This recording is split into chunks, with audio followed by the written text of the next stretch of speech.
Hey everybody, my name is Brent Peters. Welcome to the training today. I have a special guest with me. I've got Scott from the James Whalen Agency, and Scott's there in Southern Florida, aren't you, Scott? Yeah, Brent, how you doing? Good, good, good. Hey, yeah, thank you for being here. Thanks.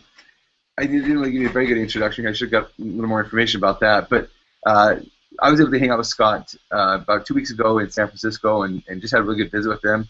We've been doing business with Scott for about 2 years already, and look forward to doing a lot more business with you. Um, Scott's fairly recently newlywed and has some plans to have a nice trip this summer, a little honeymoon this summer, and but to give just some feedback, Scott's been a trusted partner of ours that we've worked with and have had tremendous success. And so as we were putting together this training program, we kind of were talking about what's the best information, what's the best kind of training we can provide. And Russell actually suggested, hey, why don't we get an interview with Scott? So Scott, thank you so much for taking the time out of your busy day to kind of meet with me and share some of the information that you're doing that are helping people like me and the folks probably watching this who need additional help in solo advertising. It's been definitely effective for our business, and we want to be able to help share some more information with our guests.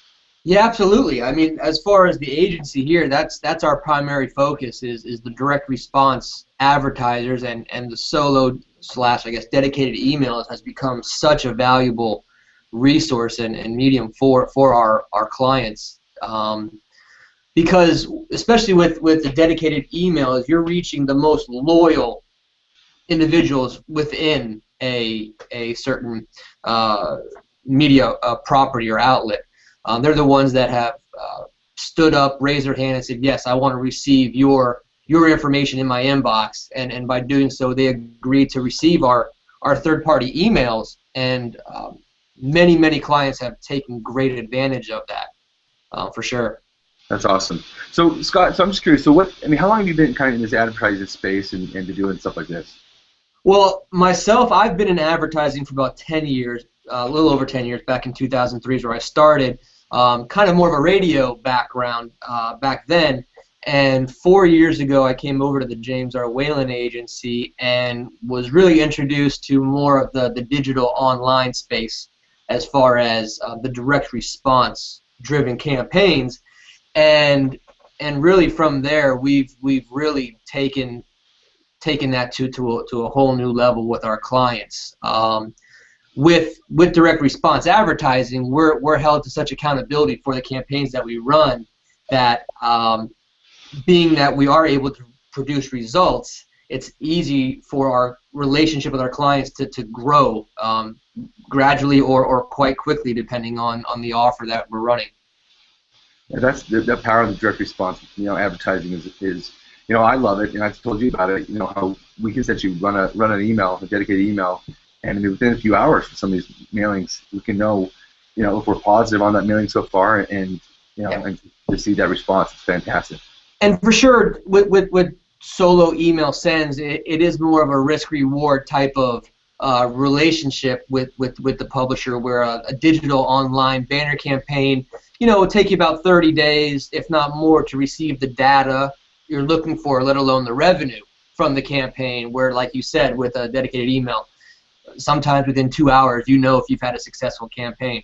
Worst case, maybe 48 to 72 hours, you'll get the full results from the campaign. And be able to recoup your investment and then turn the money over to the next campaign. Yeah, that's fantastic. So, from your experience, how and how long you've been obviously with James Whalen Agency and looking at dedicated and solo emails, how has advertising changed? How has the dedicated email space maybe changed a little bit in the last, I don't know, 4 or 5 years? It's changed in the sense that I would say maybe even 4 or 5 years ago or even more, clients could be more expected to receive a much larger upfront ROI. The 3-to-1, 4-to-1s, where the space was new and clients, advertisers really weren't hitting the lists and with much less frequency. Where today, while it's still a valuable tool, many of our clients have the understanding that while they still can get those large upfront returns, that it's more about their funnel and their back end, and more acquiring the acquisition so that they can monetize it, hopefully over a short amount of time, but nonetheless, post campaign.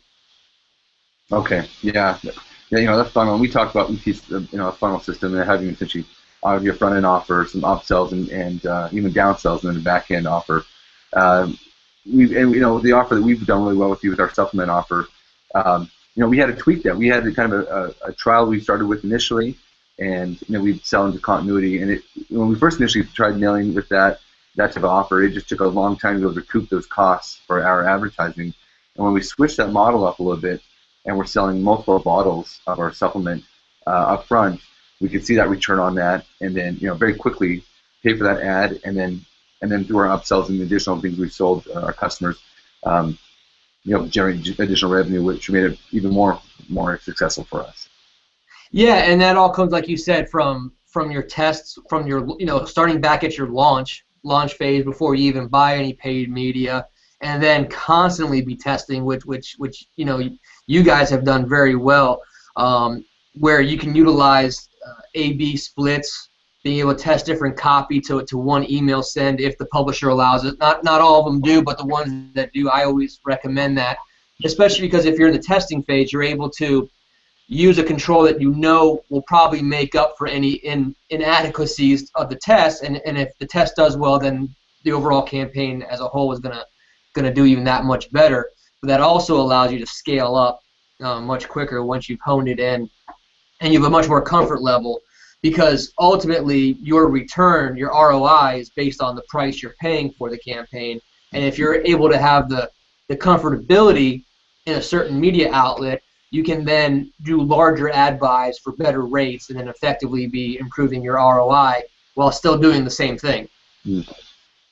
Yeah, those split tests, we talked about in kind of the training that I offer here, kind of briefly went over that, but having that initial control. I think the initial split test we ran with you guys, we were testing subject lines, and so we had the same email copy and links and everything there, or different links for tracking purposes, but we had different subjects, and so we tested them. We kind of felt like we found the correct subject, and then we found the winner with that subject, and then we started changing some of the body copy. We had a longer version and a shorter version, and we found for this offer, at least with the list that we were testing, the shorter copy was doing better. And so we kind of tweaked that, and so now we feel like we have a pretty good control there. Now we want to increase that and up that again, so we'll continue testing again, additional. Yeah, and even bringing up subject lines, you can have the best offer, the best back end, the best funnel, but if you're not getting people to open up the emails, you're handicapping yourself to a point where you'll never receive the ROI, the return you need upfront or later on. So even split testing the subject lines is a great idea. I kind of see it as at least a four-prong effect, where you start with the subject line, because if you don't get people to open up the emails, they're never going to then click on your copy, or they will. So you find you'll be getting great conversions, but you just need more people. So that's actually a good problem, if that's even a thing, a good problem. But that's something that we can work with with you, because if the conversions are good but we're not getting enough people to open, we can work on the subject line and get more people to the offer. And then of course, once you get the audience clicking on your offer, you then are relied upon your offer, the actual offer, and how strong the offer is. Because really what the media company can do, we'll get as many people as we can to your offer, to your landing page. From there, hopefully it is a good fit for the audience, but you have to rely on your offer, and then they go into your funnel. So I see those as the four, of course, most important steps, starting with the subject line.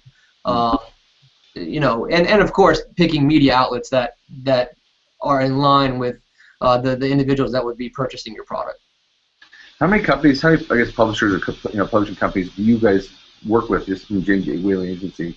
Well, at the agency we have probably 20 to 30 different exclusive publishers where we're the actual sales force for, but we are also a full-scale ad agency and do media buying all across the board for our clients, even outside of the dedicated email and going to TV, radio, print, and everything else. So I say there's not a publisher that we don't work with, but we have different levels as far as exclusivity, close partnerships, and then just straight up media buying.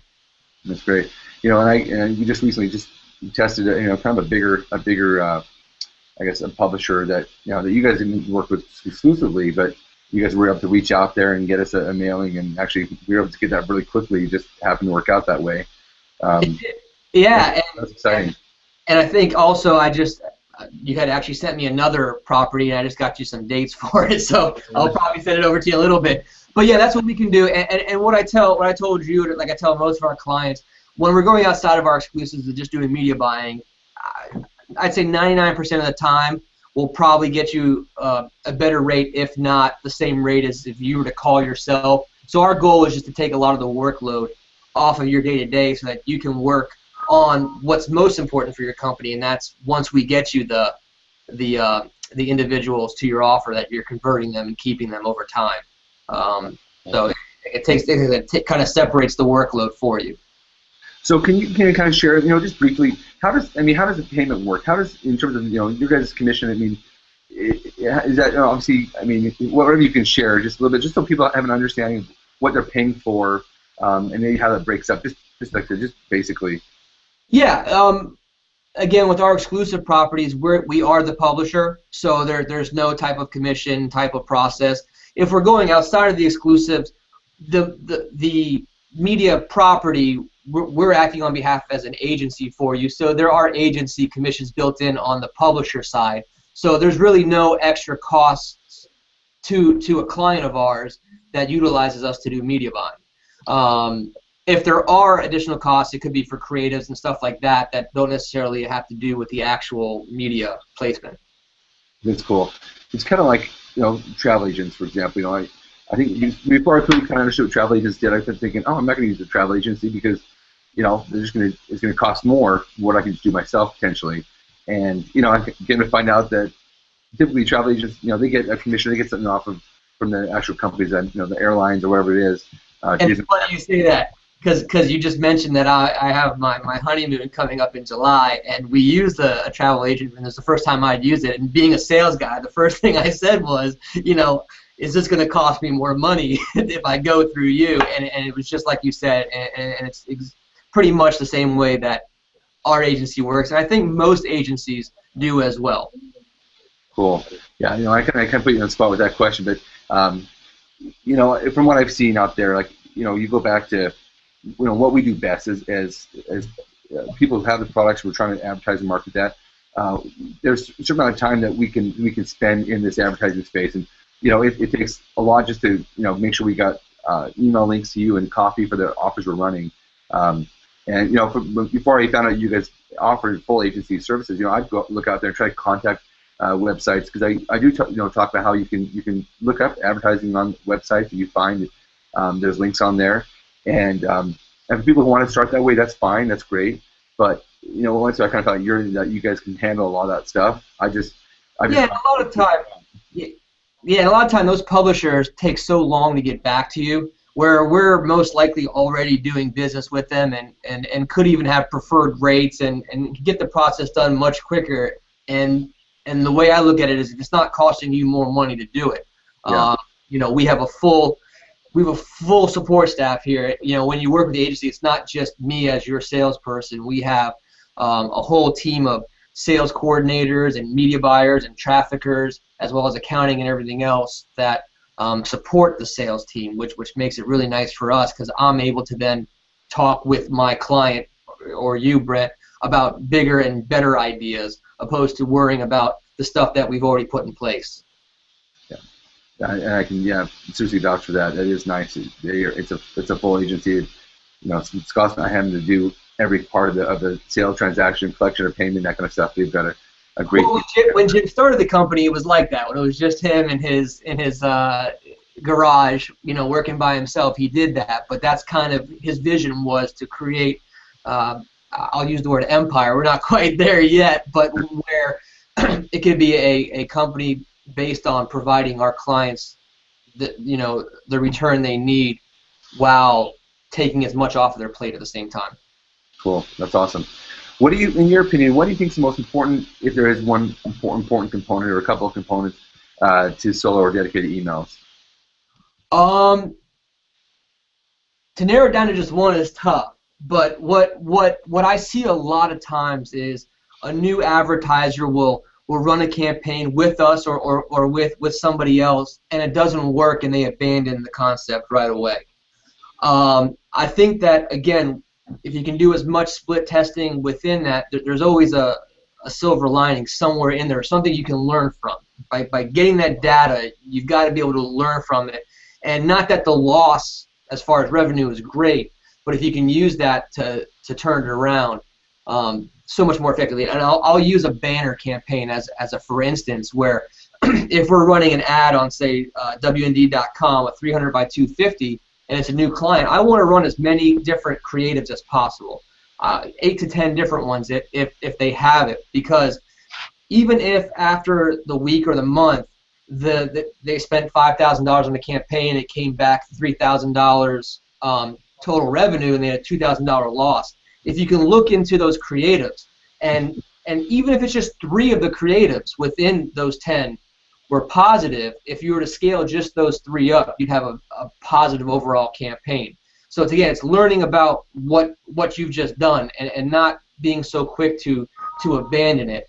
Like I said, that's just one kind of important information. There's so many other things. Just even going to, like I said, the subject line, and something folks don't realize with the subject line is when it comes in your inbox. I know I have Outlook in my office. You can only see so much of it. So before you send a subject line out, you should send it to yourself and see how it comes in your inbox, and if that's enough to captivate yourself. Because you could have this great, 150 character subject line, but if in the inbox only 50 characters show up, nobody's seeing the end result. So you want to get the bang in the beginning of the subject line. That's a great tip. Yeah, mail it to yourself just to see what that looks like to you. That's great. Are you seeing any kind of trends, in terms of what's effective or more effective with direct response and dedicated emails? I mean, is there a better benefit to have a shorter email copy? I guess you kind of talked about subjects and how important subject lines are. Anything else you're seeing on your side? A couple of years ago, the long, heavy copy format was what always worked, and then it kind of went to the shorter. The VSL, the video sales letter, has become such an important tool. I've even had some clients that have run VSLs for several years now that are trying new concepts within the VSL, not just a straight up sale. So they're always trying to mold something new. And actually, I just had a client that just did that, and they were kind of bummed because the new concept that they just rolled out only matched their control. And I said, that's awesome. And they were like, what are you talking about? And the way I explained it is, it took you 8 years to get your control, and now in 30 days you've come up with a concept that matched your control. So imagine what you can do in the next year, and that's the whole concept, is that learning from the data you've received really is so important. That's great. I think looking back too, I think recognizing that with anything, with advertising especially, there's a component of risk that's involved, right? I mean, if I'm going to put a billboard up on the side of the freeway or radio or TV advertising, which you've had experience in that space, I mean, you kind of throw some money out there hoping, cross your fingers, that something happens. I have found, just for people watching, working with a broker, someone like Scott, you can help minimize that risk, because I can say, hey, Scott, this is an offer I want to look at promoting. What list, what access, what do you think would do best for this offer? And you give me some suggestions. We test those suggestions. They work. I ask, okay, Scott, that's worked. Give me some more ideas, and we've kind of ramped it up that way. And so, for those out there wanting to try this, that's why I recommend working with someone like Scott, because they see it. They see offers all over. They see different type of offers in different spaces, whether it's internet marketing or whether it's the health space or whether it's the finance space. I mean, whatever that is. I use you almost as a consultant in that respect, and I appreciate your help. No, I appreciate you saying that, and I think something that we've been able to do really well is set our expectations from the beginning. where when you have an offer, a lot of advertisers like to hold back really the information from the campaign from the media broker or the agency, where really all it does is hurt you. Where with Brett and I, when a new product rolls out, we know what the cost point is. We know what kind of acquisitions cost per acquisition we're trying to achieve, and the more I know about that from the beginning, I can convey that to the publisher so that if something does go wrong, we at least have a benchmark to say this is not what we were expecting, and I can do the best I can to get as much, whether it's added value, I hate saying the dirty word make goods, but getting you to at least a break-even point. I know I don't like any of my clients to leave me with a negative as far as revenue. You can dislike me, you can dislike Jim, but I don't want you leaving us with a bad taste because of the revenue. And the more upfront about the expectations, and then on the back end you can be, the better shot we have working together to get you to where you need to be. That's awesome. Can you share with us, or some of the publishers and stuff that you work with, and maybe some of the exclusive stuff the properties that you work with, just in case people out there, they've got some ideas but they're not quite sure. Maybe some examples of some dedicated offers they could send out. Yeah, I mean, as an agency, we work all across the board with all different demographics. However, one of our strongest, I guess, niches, if you would be a male, 45+ right-of-center conservative audience. And that's not to say that we can't run campaigns that are female targeted or not political in nature at all, because we do plenty of that.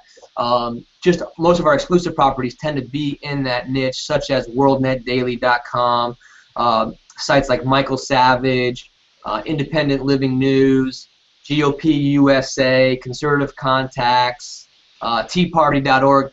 You can kind of see the theme of where those lists are going, and some of the lists are 75,000 subs, upwards of over 1 million subscribers. And what we've done, because you're going to have different prices based on how big the lists are or how little they are, but we've tried to price everything so that your expected response is equal. So just because a list has 1 million names doesn't mean that it's going to be more expensive than a list that has 500,000 names if the list with 500,000 performs better. But either way, we price it to optimize your response. That's great. I think too, going back to we talked about it earlier. It doesn't help you guys. I mean, obviously, you want to develop a long-term relationship with people like ourselves, and it doesn't do you very good to have kind of these one-offs. You want to be able to help people achieve success, so they'll come back and they're continue to buy advertising with you guys. That's the benefit for everybody, isn't it? Well, yeah, exactly. Our company can't grow with one-offs, and so our successes are our clients' successes.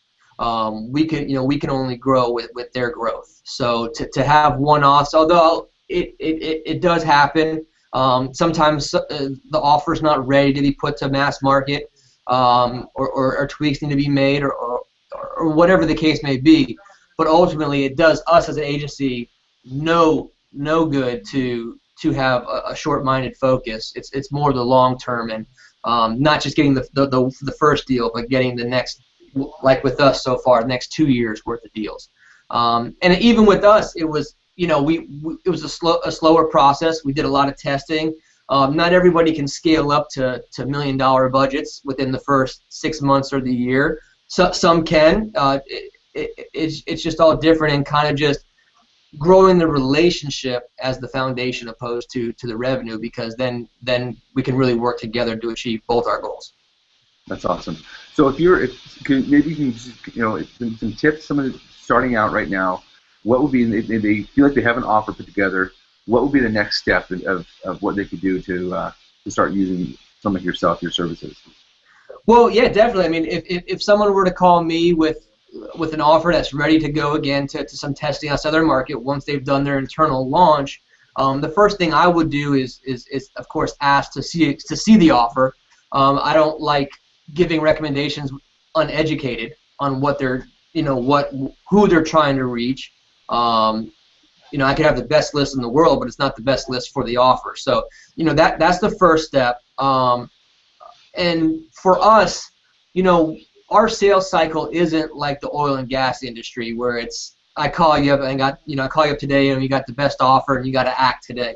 We take a much, I don't want to say slower response or a slower rate of response, but we like to make sure that it's the right fit. And our typical sales cycle can be 15 to 30 days from first contact. So it's not a quick turnover. We're not looking to just get the money and get you out there. We want to find the right fit. If it happens sooner, that's fine. But especially with dedicated emails, solo emails, you're probably going to be about 2 to 3 weeks out for booking purposes anyways. Just scheduling, because the lists don't send 14 emails a day. At most maybe 2, and even then that's a lot. So there is time involved, and again, but once the campaign goes out, you can recoup and get your results fairly quickly. Awesome. I appreciate your time, Scott. I know you're a busy guy, and I appreciate your anything. Just in kind of closing, anything that I'm missing, or any last words of advice or help you can offer people who are new to this, who want to get in and start doing some testing? I think you have to just get in, and that's the biggest limiting factor is thinking you're not ready. And I think finding someone that you feel comfortable with for that first round of tests is a big plus. If we can be that person, all the better. But it's just doing it, because you're not going to know if you have a product and an offer until you test it. And we joke about the movie Boiler Room, because the guy asks about what's your firm's minimum, and he says nothing, because if you don't have to spend anything. And it's kind of the same thing where you really don't have to spend anything, but you have to be to a point where you're willing to test it and take that risk and not have your company fold based on that test. Yeah, that's definitely important. Because solo emails and the internet isn't really a get-rich-quick concept anymore. You're not going to put out a product and by next month be a multi-millionaire. It takes time. The audience is much more educated as well. They're used to seeing offers, and so you kind of have to be a step ahead of them. That's awesome. Well, that's great. Well, hey, Scott, again, I appreciate your help. I think you've definitely provided some great information for people who are going through our training program, and I kind of told people if they want to be able to get in touch with you, I've kind of had them just let me know, and I'll be able to forward the information to you and get you help them out. I obviously appreciate your time and your desire to helping the individuals out. It's one of those deals, again, you guys, just to recoup that. It doesn't benefit Scott at all just to kind of get you and do one mailing. He wants to be successful, so you'll continue to have success and continue buying advertising with them. So that's what we have found to be one of the most important parts of it, is just testing small and then kind of growing that, as he kind of said. If you grow so big and puts you out of business, that's not going to help anybody either. So no. Yeah, Scott, thank you again so much. Enjoyed that probably beautiful weather there in Florida, and it is a nice day. We're looking forward to the weekend too. So I bet. Awesome. Well, thanks again, Scott. You have an awesome day. All right, Brent. Thank you. Yeah, we'll see you. Bye.